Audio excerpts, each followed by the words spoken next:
The first time I heard the sound, I just couldn't get it out of my head. And I've seen that in people, like when I introduce them to the instrument. You know, something really lights up inside and the sound touches people in some way, and I don't know what that is about, you know, why the characteristic of the sound does that to people, but it does.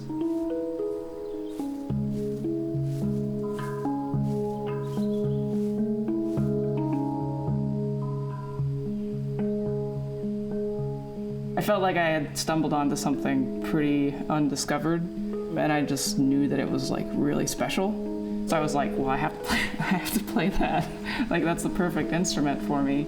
I heard it, and I just kind of knew that I was going to be one of the people that was building this instrument and bringing it into the world.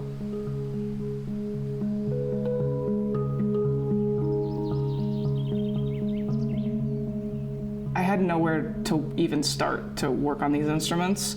I had nothing. I had moved to Madison with everything in my car. So I would work 12-hour days, Friday, Saturday, Sunday, and 5 days a week, driving 40 minutes away to this machine shop, just living, breathing handpans on the side. And I was like, there's no other solution. I'm gonna have to go all in and take the risk to try and make it happen, like devote all my time to it.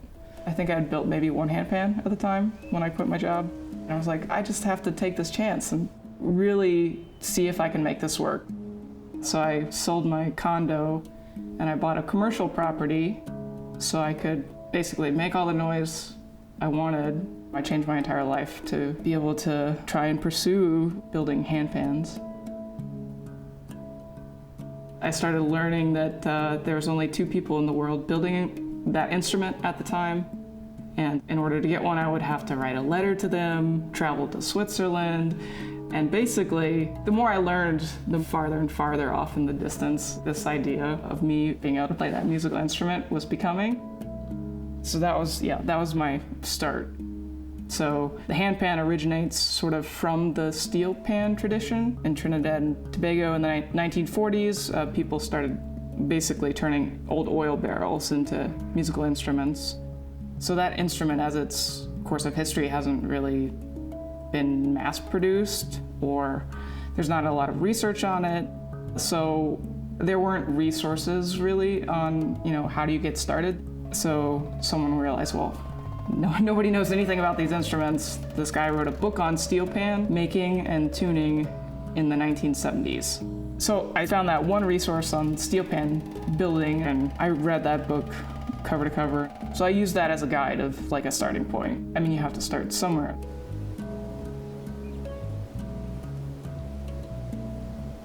The first handpans didn't even make it to be handpans. I was in my backyard pounding on steel, and I had people walking by and were like, oh, what are you working on? This is a really interesting project. You know, and I knew that that wouldn't last for very long because the first one didn't work out and then the second one didn't work out. But I mean, the process of learning how to like shape steel, even to get it something to look like a handpan, takes hours and hours of time. And so yeah, it was for a long time I thought, oh, this next one, that's gonna be the one. In some ways that's probably what kept me going, because like I wanted to play it so bad. I hadn't even gotten to like put anything together yet. It's like you learn something on each try, and so taking that then like from step to step. But yeah, for a long time I was like, oh, this one's gonna be it. Oh, this is gonna be the one. This next one's gonna be like, and it just on and on and on like that.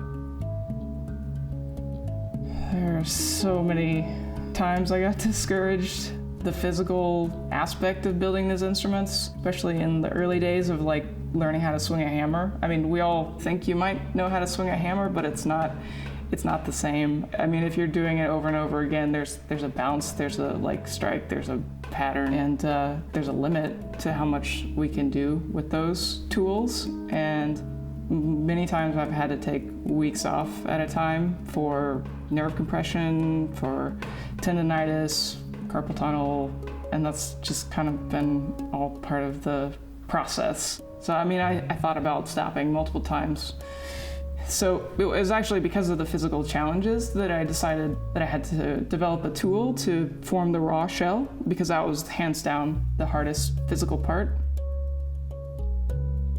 Gosh, the learning process has taken years, and I would say it's not over yet. Sometimes I come into the workshop and building an instrument is hard. It's like, I've been doing it for years, and sometimes it could be a state of mind, it could be the piece of steel. It remains to be a challenge, and part of that, I mean, I do enjoy that, but I have to be in the right state of mind. I'm still learning every single day, and if I go back and read research or if I try a new approach, the struggle is not over necessarily. I'm not sure if it ever will be, because my ideas of what good sound is change. My ideas of what is my theory at the time changes. So all these things sort of cycle, and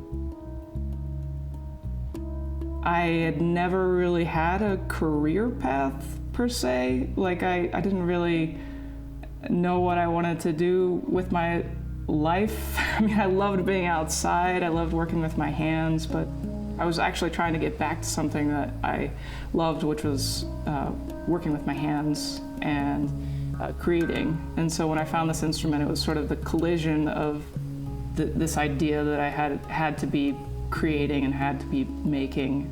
And I feel like the instrument itself really embodies that. It's something that you can sit down with and improvise and just make amazing music. I just saw a massive opportunity to build the instrument, but also I knew that there was people out there like me that wanted the instrument, and this was going to be an amazing thing, that if I could bring this instrument into the world. So I was trying to build these instruments before I had even played one.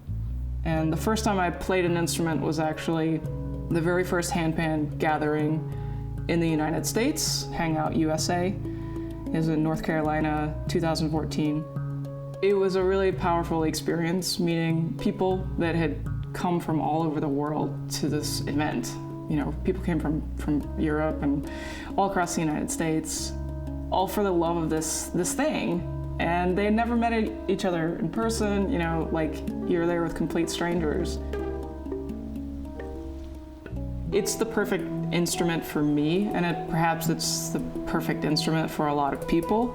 It's a really interesting mixture of melody and percussion. I think that the experience of listening to the instrument, when it has sort of both of those characteristics built in, like you as a player could find yourself playing melodically or percussively, and the experience of listening to that is really interesting. Whereas there's not necessarily like a lot of musical instruments that I can think of that are like that way.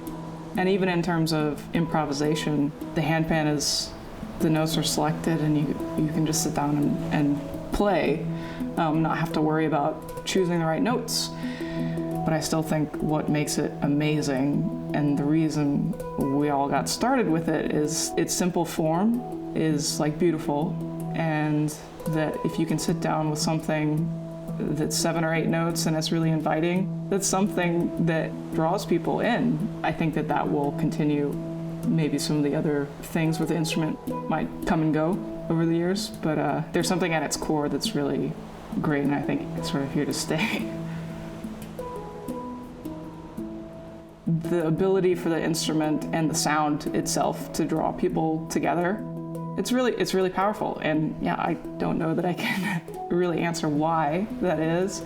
It definitely struck me, and it struck me deeply enough to want to change my life, to pursue not just building it for myself, but helping bring it into the lives of other people.